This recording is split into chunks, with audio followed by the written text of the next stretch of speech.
같이 오늘 설교 제목 무엇입니까? 광야 길을 걷게 하신 것. 다시 뭐라고요? 광야 길을 걷게 하신 것.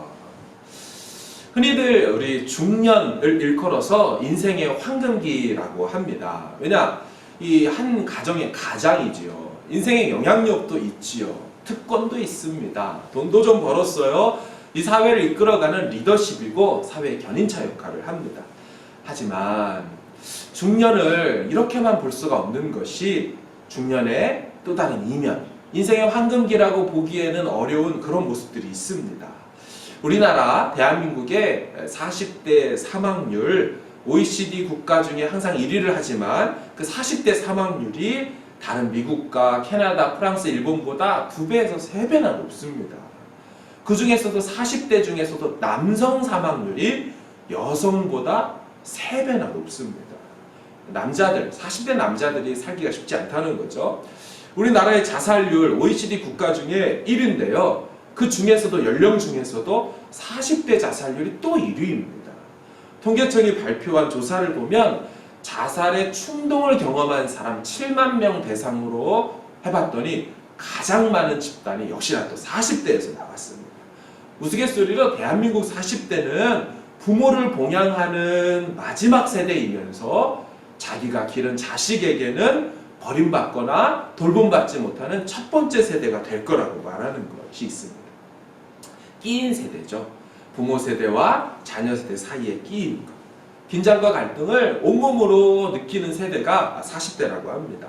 몸도 예전과 같지 않죠. 남성들은 신체 활력이 떨어지고 여성분들도 외모가 예전과 같지 않다는 걸 실감합니다.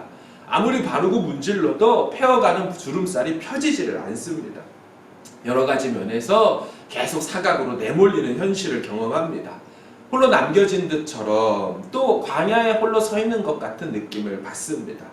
그런데 이렇게 제가 말씀드린 이 40대 이야기, 남의 이야기가 아닌 것처럼 느껴지는 분이 계실 겁니다. 꼭 40대가 아니더라도 목사님, 정말 저도 광야를 걷고 있는 것 같습니다. 건강의 광야, 사업의 광야, 가정 문제에 있어서의 광야를 겪고 있습니다. 하신 분이 우리 중에 계실 줄로 압니다. 네, 이렇게 설교를 하는 저에게도 혼자 있는 듯한 광야에 남겨진 느낌을 받을 때가 종종 있습니다. 답답한 마음, 염려되는 마음, 하지만 그것을 누구에게도 발설하거나 속을 내비치기가 겁나는 마음이 있지요. 남자고 가장이라고 해서 어떻게 못하는 부분들이 있습니다. 혼자 아내 몰래, 아이들 몰래 속으로 울 때가 있습니다. 눈물이 나도 참을 때가 있습니다. 왜냐하면 울어도 누가 감싸주거나 토닥여주지 않을 거라는 생각에 그런 외로움을 느낄 때가 있습니다. 마치 휑한 마른 바람이 부는 그런 사막에 홀로 있는 것 같은 느낌을 받을 때가 있지요. 아시는 것처럼 이스라엘도 광야의 길을 걸었습니다. 40년간 걸었죠. 짧은 기간이 아닙니다. 한 세대가 훅 하고 지나가는 적지 않은 기간을 걸었습니다. 게다가 그들은 한 달 동안 갈 수 있을 거리를 40년이나 걸려 갔다는 것입니다. 아마 그들은 도착해보니 알았을 것입니다. 어찌 보면 화도 났을 겁니다. 아니, 한 달이면 갈 걸 왜 40년 동안 걷게 한 거야? 왜 우리 의미대로 걷지 못하게 하고 구름 기둥과 불 기둥 같은 걸 보여줘 가면서 무슨 방랑시인처럼 구름 따라 바람 따라 가듯이 구름 가면 가고 구름 멈추면 멈추고 왜 우리 목적지에 빨리 못 가게 하고 이 광야를 돌게 하는 거야? 그런 생각이 들었을 수도 있습니다. 이들에게 큰 의구심을 갖게 하는 거, 왜 40년간 속된 말로 뺑뺑이를 하나님은 돌렸을까? 마찬가지죠. 인생의 광야의 길을 걷고 있는 우리에게도 궁금할 때가 있습니다. 하나님, 제 인생에 왜 광야 길을 허락하셨습니까? 왜 곧장 바로 젖과 꿀이 흐르는 가나안 땅에 들어가지 않도록 왜 이 광야를 허락하셨습니까? 이 궁금증에 대하여 광야를 입성하기 바로 직전에 서 있던 이스라엘 백성들에게 지난 40년간을 왜 허락하셨는지 모세를 통하여 해주시는 말씀이 있어요. 우리 신명기 8장 2절 이미 읽었지만 같이 읽도록 하겠습니다. 시작. 내 하나님 여호와께서 이 40년 동안에 내게 광야길을 걷게 하신 것을 기억하라. 이는 너를 낮추시며 너를 시험하사 내 마음이 어떠한지 그 명령을 지키는지 아니 지키는지 알려 하심이라. 아멘. 화면을 보시면 노란색으로 되어 있죠. 왜 40년간 이 광야길을 걷게 하셨느냐? 이는 왜냐하면 첫 번째 뭐라 그래요? 너를 낮추시기 위함이었다. 말을 바꿀까요? 너의 교만을 꺾기 위함이었다. 여러분, 교만은 아시는 것처럼 모든 죄의 근원입니다. 창세기 3장 5절을 좀 화면으로 보십시오. 너희가 그것을 먹는 날에는 너희 눈이 밝아져 하나님과 같이 되어 선악을 알 줄을 하나님이 아십니다. 뱀이 하와를 유혹할 때 이렇게 말한 거예요. 선악과를 먹으면 하나님처럼 될 수 있어.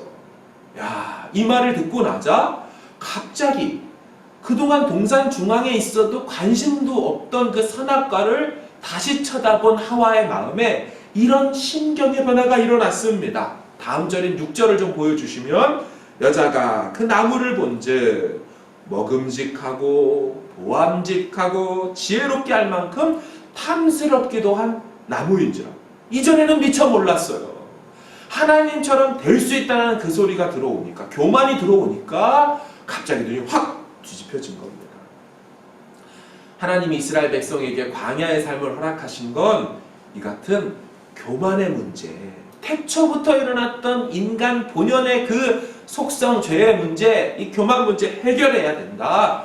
그래서 이걸 다루시려고 한 세대 동안을 광야길을 허락하신 겁니다. 그럼 질문, 목사님, 제가 그럼 교만한지 안 교만한지 어떻게 알 수 있습니까? 예, 알려드릴게요. 교만한 자에게 나타나는 현상이 몇 가지가 있습니다. 그걸 보면 내가 교만하구나, 교만 안 하구나를 알 수 있다는 거예요. 첫 번째, 교만하면요 원망과 불평을 하게 됩니다. 왜냐하면 교만한다는 것은 그 본성상 뭐가 되고 싶은 거예요? 아까 뭐라 그랬어요? 하나님이 되고 싶은 거예요. 하나님이 되고 싶은 거.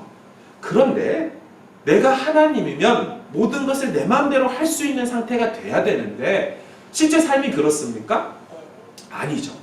교만해서 하나님이 되긴 하는데 내가 스스로 내 인생을 이끌고 가긴 하는데 문제가 뭐예요? 내 뜻대로 안 된다는 겁니다.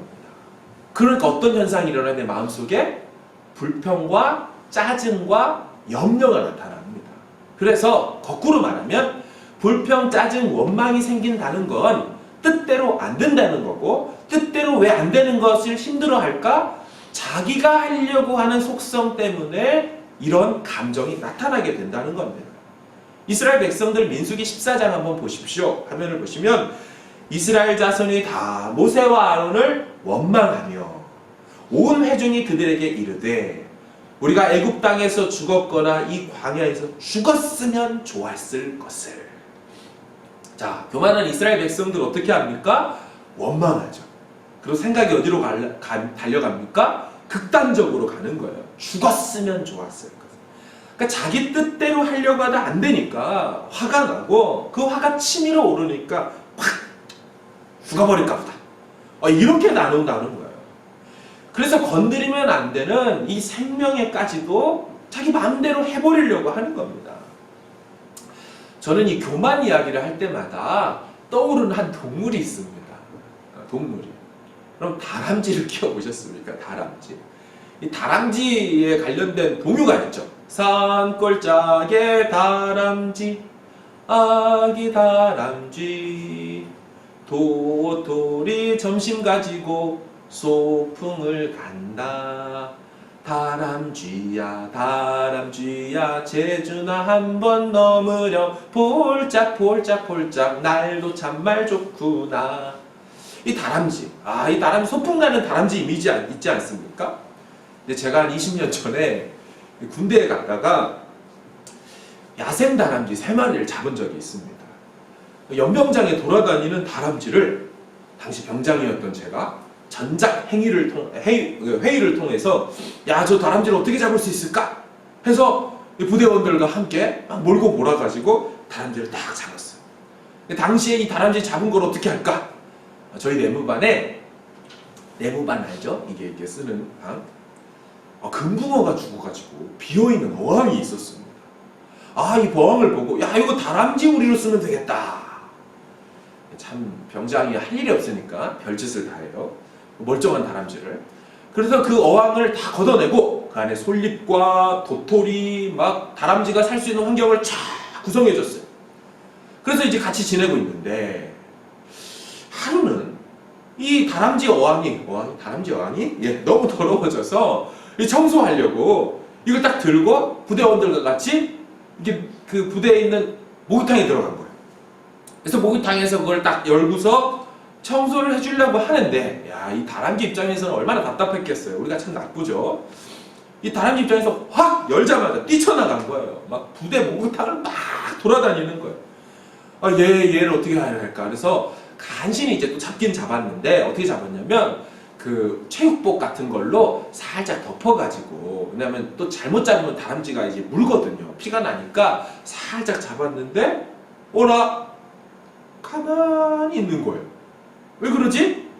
하고 그 어항에 딱 넣어보니까 죽어버렸어요. 이 자기 승질에 못 이겨가지고 막 와 해갖고 뛰어가지고 죽어버렸어. 이 다람쥐의 성질이 참 이렇게 좋지 않습니다. 다른 놈들이랑 같이 또 지냈는데 기르던 중에 저희가 추석을 맞이했습니다. 우리끼리 고유의 명절 추석하는데 이 그 안에 있는 다람쥐에게도 이 고유의 명절의 기쁨을 알려주고 싶다 이런 마음 때문에 우리가 이 어항에 얘네들 먹으라고 밤을 하나를 딱 넣어줬어요. 다음 날 일어나 보니까 한 놈이 물려 죽어 있었습니다. 밤새 그 밤 때문에 쟁탈전을 벌이다가 한 녀석이 그만 당한 겁니다. 여러분, 다람쥐가 도토리를 찾으면 어떻게 하는 줄 아시죠? 그 자리에서 막 까먹습니까? 아니죠. 볼에다가 넣어가지고 이렇게 해가지고 볼때기가 터지게 막 물고 있죠. 네, 저희 애들이 웃고 있어요. 앞에서 웃고 있어요. 다람쥐는 잡식성 쥐과입니다. 쥐과. 다람쥐. 아무거나 다 먹어요.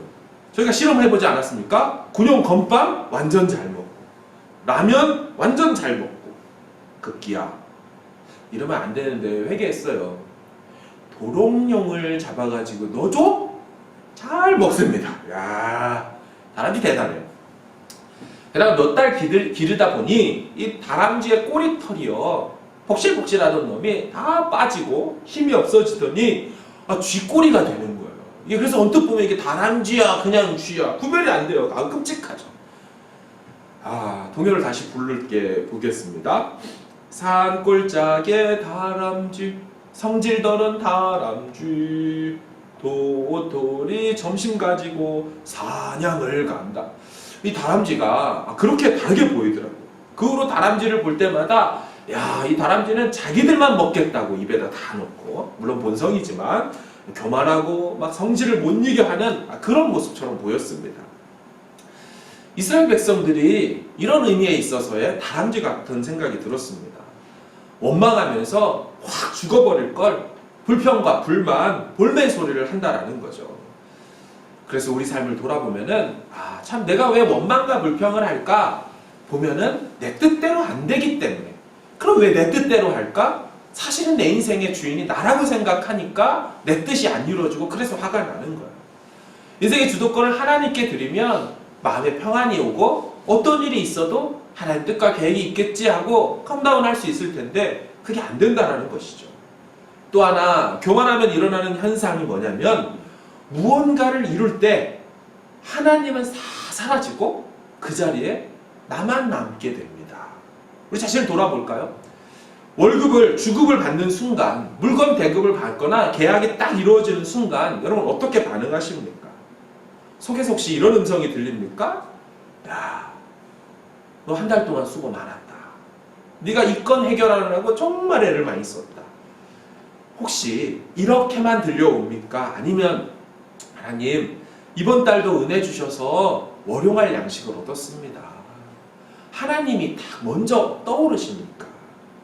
사랑하는 여러분, 하나님은 반드시 가나안 땅으로 우리를 인도하시는데 그 과정 속에 우리에게 교만성이 있으면 이거가 빠질 때까지 광야의 길을 걷게 하십니다. 왜냐면요, 이 과정이 없으면 가나안에 딱 들어가면서 하는 말, 내가 왔노라, 내가 보았노라, 이겼노라 한다는 거예요. 내가 했다라고 그렇게 말한다는 거예요. 우리 신명기 8장 17절 좀 보실까요? 한번 화면으로 같이 한번 읽어보겠습니다. 오늘 보면 10절까지 읽었지만 17절을 보시면 이런 말이 있어요. 시작. 그러나 네가 마음에 이르기를 내 능력과 내 손의 힘으로 내가 이 재물을 얻었다 말할 것이라. 아멘. 하나님은 이렇게 말하거나 행동하지 않도록 하기 위하여 이 광야의 길을 허락하셨다라는 거예요. 우리를 낮추시기 위하여. 두 번째, 왜 우리로 하여금 광야의 길을 걷게 하실까요? 8장 2절을 다시 한번 읽겠습니다. 시작. 내 하나님 여호와께서 이 40년 동안에 내게 광야길을 걷게 하신 것을 기억하라. 이는 너를 낮추시며 너를 시험하사 내 마음이 어떠한지 그 명령을 지키는지 아니 지키는지 알려 하심이라. 아멘. 노란색으로 두 번째 뭐라고 되어 있어요? 너를 시험한다. 종종 제가 말씀드린 것처럼 성경의 시험이라고 번역된 단어는 크게 세 가지 의미가 있다고 했죠. 영어 단어 T자로 3T라고 했죠. 첫 번째 시험이라고 말할 때 첫 번째 T는 뭡니까? 테스트입니다. 테스트. 아브라함의 아들 이삭을 하나님께 바치는 그 일을 하게 할 때 하나님이 아브라함을 시험하시려고, 테스트하시려고 이렇게 나오게 됩니다. 자, 두 번째 시험은 T, temptation입니다. 유혹이죠, 유혹. 이 시험은 좋지 않죠. 요것이 나타난 본문이 뭐냐면 예수님에게 사탄이 와서 시험하게 되는 겁니다. 목적은 예수님을 죄에 빠뜨리려고 하게 되는 거죠. 자, 세 번째 T는 trial, 연단, 시련, 욥의 시련을 얘기할 때 그런 시험이라는 단어가 쓰이죠. 오늘 본문의 그런 시험, 너를 시험하사, 그 시험은 몇 번째 T를 얘기할까요? 네, 첫 번째 T, 테스트입니다. 우리 다른 영어 성경 버전을 화면을 좀 보여주십시오. 보시면 that he might humble you, 너를 겸손하게 하고 testing you. NIV에서도 test you, NLT에서도 testing you. 이 단어를 잘 해석해서 지금 테스트 하셨다는 것을 보여주고 있어요. 자, 그럼 어떤 테스트일까요? 다시 8장 2절을 좀 보여주십시오. 노란색 글씨 보시면 이는 왜냐하면 너를 낮추시며 너를 시험하사. 뭐를 테스트해요? 네 마음이 어떠한지. 두 번째, 명령을 지키는지 아니 지키는지 알려 하심이라. 여러분, 하나님이 왜 여러분들에게 우리에게 광야의 길을 허락하시냐면 하나님 마음에 테스트하려고. 어떤 테스트? 마음이 어떤지 알고 싶다는 거예요. 너 정말 하나님 말씀 지키니? 너 정말 하나님 말씀을 순종하니? 아니면 순종하는 척하고 뒤에 가서 딴짓하니? 속으로 나쁜 마음 먹고 흉내만 내고 있니? 그게 어떤지 알게 하기 위하여 하신다는 거예요. 아브라함에게 그 이삭을 바칠 때도 시험 테스트라 그랬잖아요. 그 테스트를 아브라함이 정말 멋지게 파스했습니다. 모리아산에 올라가서 아들을 정말 죽이는 신용만 한 게 아니죠. 칼로 끝까지 다 갔는데 아브라함 하면서 멈췄어요. 사실 죽인 거나 다름없고 끝까지 순종한 거나 다름없어요. 그때 창세기 22장 16절에 하나님 아브라함에게 뭐라고 얘기하냐면 아브라함아, 내가 이제야 네가 하나님 경외하는 줄을 아노라. 하나님 이 테스트를 통하여 진짜 그 상황 속에서 아브라함이 하나님만 더 사랑하는지, 독자 이삭을 주신 하나님을 보다 더 사랑하지 않고 그 독자를 주신 하나님을 더 사랑하는지를 그 테스트를 통하여 알 수 있었다라고 말해요. 이스라엘 백성들, 아브라함의 후손들도 마찬가지로 이 테스트를 통하여 하나님 말씀을 정말 순종해서 일용할 양식이었던 데일리 브레드였던 그 만나 하루만 보고 다음 날을 걱정하지 않고 내일은 또 은혜가 올 거야, 만나가 올 거야를 신뢰하면서 하루치만 거두는지, 아니면 불안해서 야 하나님 믿을 수 있어? 안 주면 어떡해, 광야인데 내일 무슨 기적이 또 일어나, 난 불안해, 안 돼 하고 이틀치를 갖고 오는, 그래서 그 마음속에 하나님을 못 믿고 신뢰하지 못하는 건지 나타나는지 안 나타나는지 테스트를 40년간 하신 거예요. 40년. 매일매일을 은혜로 사는 삶이 훈련되어 가기를 바라는 마음에 하나님 그와 같이 테스트하셨다.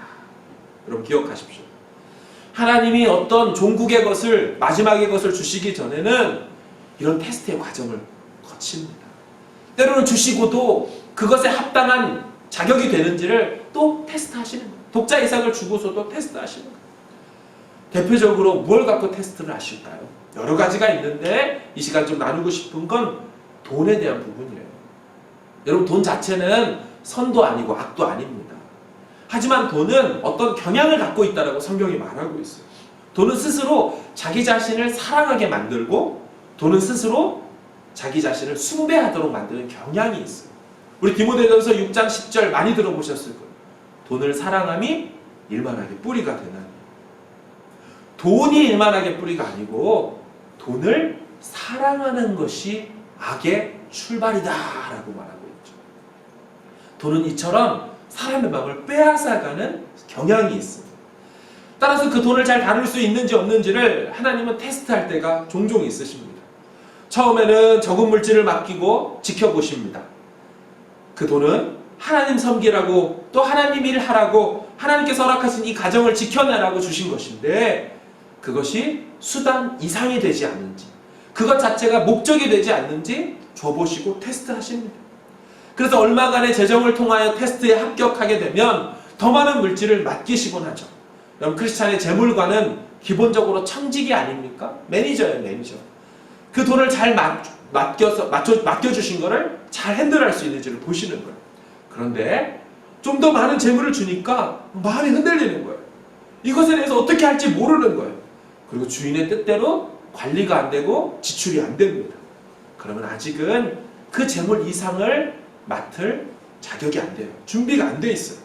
그러니 주시지 않는 것이죠. 줬다가는 큰일 날 수 있으니까. 우리 재물에 어려움이 있는 분들, 혹시 재물의 광야를 만난 분들 있습니까? 내가 왜 그런가? 왜 하나님은 이 물질을 해결해 주지 않는가 할 때 한 번쯤 점검해야 볼 필요가 있습니다. 물론 모든 것이 다 그런 거 아닙니다. 하지만 재물의 어려움 속에서 어쩌면 나를 테스트하는 것일지도 모르겠다. 다시 우리의 재물의 이력을 점검해 볼 필요가 있는 거예요. 마찬가지로 재물의 여유가 있는 분들도 똑같이 점검해 봐야 됩니다. 그것에 대하여 감사하고 있는지, 내가 이것을 잘 사용하고 있는지, 더 많은 고민과 기도와 순종 속에서 주신 재물들을 다루어 가야 하는 것이죠.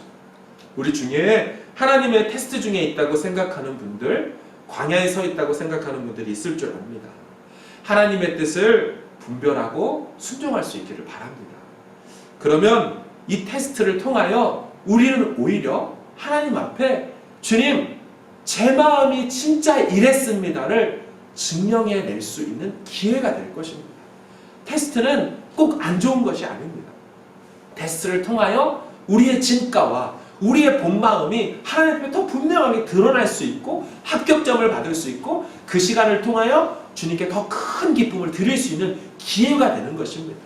테스트가 어렵다고 생각하니 테스트 자체가 부담스럽지, 테스트를 대학 들어가고 입사하게 되는 과정이라고 생각한다면 영광스러운 관문이고 당연히 거치고 그걸 통하여 더 진품으로 더 합격점을 받아서 그렇게 나아갈 수 있게 되는 것이죠. 저는 어릴 적에 저희 어머니께서 석재야, 순종이 제사보다 낫다 라고 말씀하시는 소리가 참 듣기 싫었어요. 툭하면 그 말씀을 하시는 거예요. 순종이 제사보다 낫다. 그러니까 순종하라 얘기입니다. 순종하라. 저는 그 얘기를 듣면 꼭 이렇게 한마디씩 툭툭 던졌습니다. 어머니, 순종이 제사보다 낫지 않고 순종이 잡종보다 좋은 거예요. 이러면서 되도 않는 과학 시간에 배운 걸 가지고 그 순종이 아닌데 그런 말을 했더랬습니다. 그런데 제가 결혼해서 아이를 낳아보고 이렇게 질르다 보니까 야, 아이를 볼 때 언제 가장 기쁘냐면 이놈들 잘 들어라. 얘네들이 엄마 아빠의 말귀를 잘 알아듣고 순종할 때 오우 너무너무 기쁜 거예요. 그냥 자체로도 기쁘지만 부모의 마음을 알고 그 말에 순종하는 모습을 볼 때는 그렇게 뿌듯하더라고요. 내가 순종해서 내 육신의 어머니를 기쁘시게 한다면 하늘 아버지는 내가 순종할 때 얼마나 더 기뻐하실까? 그런 생각이 자연스럽게 드는 거죠. 순종함으로 하나님의 테스트에 파스할 뿐만 아니라 나아가 A+까지 받을 수 있는 모든 주님의 자녀들 되기를 주의 이름으로 축원합니다. 아멘. 이상의 두 가지, 낮추시는 것, 마음을 점검하시는 것, 순종케 하시는 것, 여러분 이 과정은 사실 당사자에게는 참 고통입니다. 이 과정 중에 있는 사람은 이런 생각할 거예요. 하나님, 사랑의 하나님이시라면서요. 그런데 왜 저에게 이런 고통을 주십니까? 그 정답에 대해서 5절에 이렇게 말하고 있어요. 잘 보십시오. 5절. 너는 사람이 그 아들을 징계함 같이 내 하나님 여호와께서 너를 징계하시는 줄 마음에 생각하고. 부모를 잘 보세요. 고통을 왜 허락하신다고 합니까? 징계가 필요하다라고 하는 거예요. 여러분 징계는 어감이 벌줄 징, 그 다음에 또 타이를 깨, 어감이 조금 센 느낌이 있지만 실제 의미로는 훈련, 훈육 이런 뜻을 갖고 있어요. 징계는 히브리서에 가보면 이렇게까지 이해가 됩니다. 히브리서 12장을 보십시오. 같이 읽어보겠습니다. 시작. 주께서 그 사랑하시는 자를 징계하시고 그가 받아들이시는 아들마다 채찍질 하심이라 하였으니 너희가 참음은 징계를 받기 위함이라. 하나님이 아들과 같이 너희를 대우하시나니 너희 아버지가 어찌 아버지가 징계하지 않는 아들이 있으리요. 징계는 다 받는 것이오늘 너희에게 없으면 사생자요 친아들이 아니니라. 아멘. 앞에 6절을 좀 보세요. 왜 우리를 징계하신대요? 하나님이 그 사랑하시는 자이기 때문에 징계한다고 합니다. 받아들이시는 아들이기 때문에 채찍질이 있다는 거예요. 그래서 만약에 누군가의 삶에 광야가 없다면, 징계하심이 없다면, 반대로 말하면 아들이 아닐 수가 있어요. 받아들이시는 아들이 아니고 사랑하는 자가 아닐 수가 있습니다. 하나님 사랑하기 때문에 우리의 삶에 어긋남이 있으면 교정과 훈육으로 들어가신다는 거예요. 우리 부모님들 다 아시죠? 우리가 왜 자녀들을 훈육하고 때로는 맴매를 들 때가 있습니까? 왜 때로는 막 호통을 치고 혼냅니까? 남의 자식에게는 안 하지요. 내 자식이니까, 우리 새끼니까 하게 되는 것입니다. 남의 아이는 조금 부족하고 모난 모습이 보여도 그냥 둡니다. 어떻게 할 수가 없어요. 하지만 우리 애가 탈선하고 잘못되면 부모는 어떤 수를 써서라도 그 아이의 탈선과 위험에 빠지는 것을 막으려고 애를 씁니다. 우리 청년들도 함께 예배드리고 있는 줄로 알아요. 형님들, 우리 형제들이요. 남의 여자친구가 바람을 피든 다른 남자의 손을 잡고 다니든 상관을 안 해요. 그런데 만약 나랑 교제를 하고 있는 자매가 그러고 있다. 여러분 가만히 있겠습니까? 아니죠. 교정해줘야 되죠. 우리 관계를 점검해야 되죠. 우리 관계 속에서 이러면 안 된다고 말해줘야 되죠.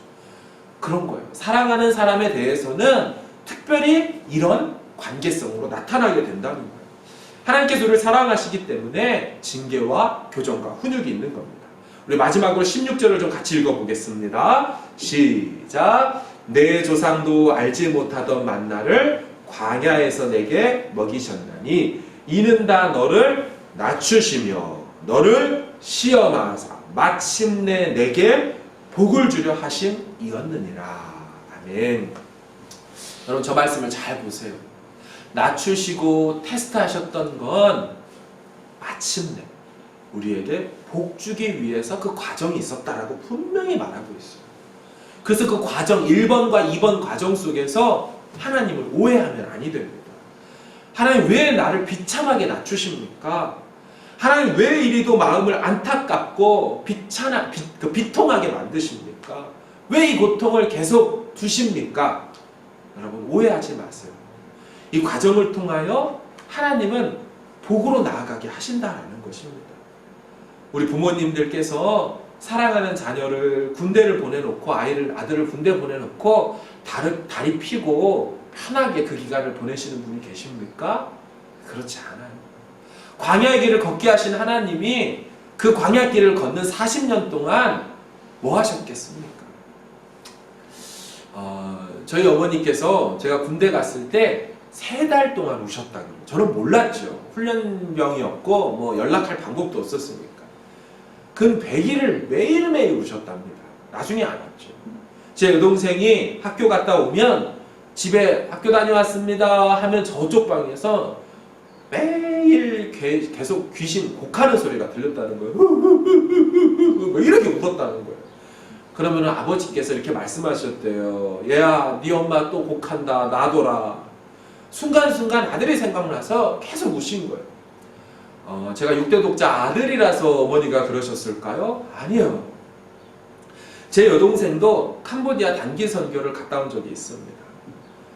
거기 가서 어렵게 국제전화로 어머니에게 전화를 했어요. 근데 이 전화하다가 끝 말미에 얘가 어머니에게 엄마 사랑해요 라고 이 말을 한 거예요. 이 한마디에 펑펑 우셨다는 거예요. 펑펑. 저는 제 동생을 캄보디아에 단기 선교를 보내놓고 어머니께 많이 혼났습니다. 왜 혼났냐면 제가 그 여동생 다니던, 그러니까 제가 저희 어머니 부모님 다니는 교회의 이게 청년부 담당 목사였어요. 그러니까 제 여동생은 제가 청년부 담당 목사에서 청년이었죠. 제 딴에는 비행기 싹을 싸게 하려고 저가 항공에 경유까지 해가지고 캄보디아를 보냈단 말이에요. 그런데 저희 어머니께서 이렇게 얘기해요. 석재야, 동생하고 딸하고는 다른 거야. 네가 큰 실수를 했다는 거예요, 저한테.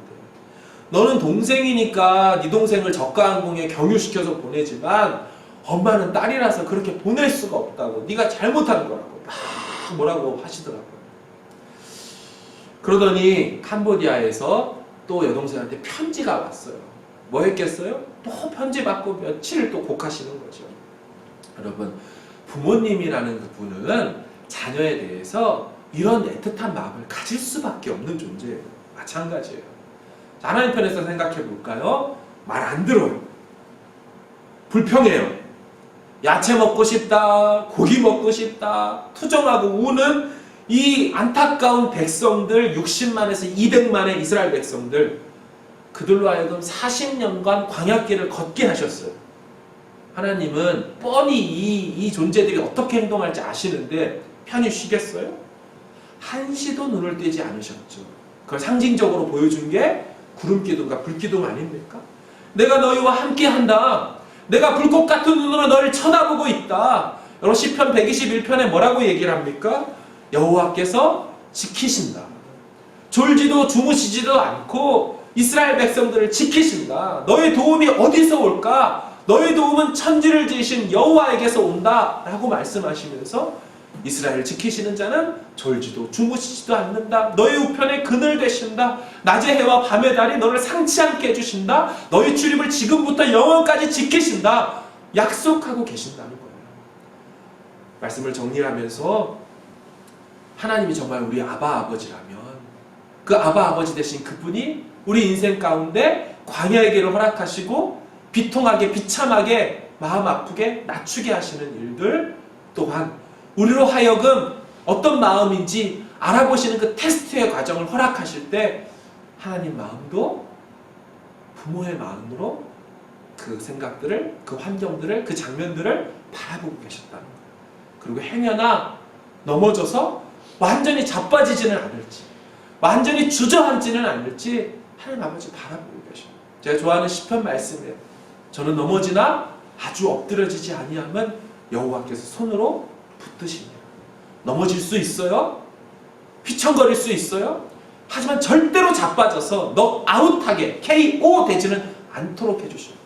때로는 넉다운 당할 수 있어요. 때로는 넘어질 수 있어요. 하지만 완전히 게임이 끝나도록 우리 인생의 판을 접도록 그렇게 하는 분은 아니십니다. 이 하나님 아버지의 마음을 깊이 헤아려 마침내 복을 주려 하시는 그 하나님을 바라보고 이번 한 주간도 승리하는 저와 여러분 되어지기를 주님의 이름으로 축원합니다. 아멘.